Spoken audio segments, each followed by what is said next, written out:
കാറ്റ് കൊള്ളാൻ വേണ്ടി വീടിന്റെ ടെറസിൽ കയറി നോക്കിയപ്പോഴാണ് ദേ എന്റെ കൃഷി ചീര അങ്ങനെ ചുകാന്ന് പൂത്തിരിക്കുന്ന കണ്ടത്. പിന്നെ ഒന്നും നോക്കിയില്ല, അത് മുറിച്ചിന്ന് കറി വെക്കാന്ന് വിചാരിച്ചിട്ടോ.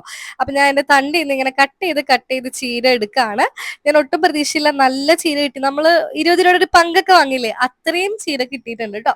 അങ്ങനെ ഞാൻ അതൊക്കെ പറിച്ചു, നല്ലോണം ഒന്ന് വാഷ് ചെയ്തെടുക്കാണ്. വാഷ് ചെയ്തിട്ട് ഞാൻ ചെറുതായിട്ട് കുനുകുനാന്ന് കട്ട് ചെയ്യുന്നുണ്ട് കേട്ടോ. അപ്പൊ ചീര കട്ട് ചെയ്തതിന് ശേഷം തേങ്ങ ചിരണ്ടി വെച്ചിട്ടുണ്ടായിരുന്നു, അതിലേക്ക് മഞ്ഞൾപ്പൊടി ഇട്ടിട്ടുണ്ടായിരുന്നു, പിന്നെ ഉള്ളിയും വെളുത്തുള്ളിയും കൂടി ചതച്ചിട്ടിട്ടുണ്ടായിരുന്നു. അതിന്റെ കൂടെ തന്നെ പച്ചമുളക് ഇട്ടിട്ട് കൈ കൊണ്ട് നല്ലോണം ഒന്ന് ഒതുക്കി എടുക്കുന്നുണ്ട്. തേങ്ങ ഒതുക്കിയിട്ടാണ് ഞാൻ ചീര വെക്കാറുള്ളത്. എണ്ണയിലോട്ട് കടുക് പൊട്ടിച്ച് വേപ്പില ഇട്ടിട്ട് ഈ ഒതുക്കി വെച്ച തേങ്ങ ഇട്ടു. അതിന്റെ മുകളിൽ ചെമ്മീൻ ഇട്ടിട്ട് കുറച്ച് വെള്ളം ഒഴിച്ച് മൂടി വെക്കുന്നുണ്ട്. ആവശ്യത്തിന് ഉപ്പ് ഇട്ട് കൊടുക്കുക കേട്ടോ. അപ്പൊ ഞാൻ മൂടി വെച്ച് വെന്തതിന് ശേഷം ഞാൻ ചീര ഇട്ട് കൊടുക്കുന്നുണ്ട്. എന്നിട്ട് നമുക്ക് മൂടി വെക്കാം. ചീര ഒന്ന് ഇളക്കിയിട്ട് മൂടി വെക്കാം. ചീരയ്ക്ക് അധികം വേവില്ല, അധികം വെള്ളമൊന്നും ഒഴിക്കേണ്ട ആവശ്യമില്ല, എല്ലാവർക്കും അറിയാലോ. അങ്ങനെ എന്റെ ചീര റെഡി ആയിട്ടുണ്ട്. ഞാൻ മുഴുവൻ ചീര എടുത്തില്ല, കുറച്ച് മാത്രം എടുത്തിട്ടുള്ളൂ. നമ്മുടെ വീട്ടിലെ ചീരയാണ്. അപ്പൊ നിങ്ങൾ ഇതൊന്ന് ട്രൈ ഔട്ട് ചെയ്യാം. ബൈ.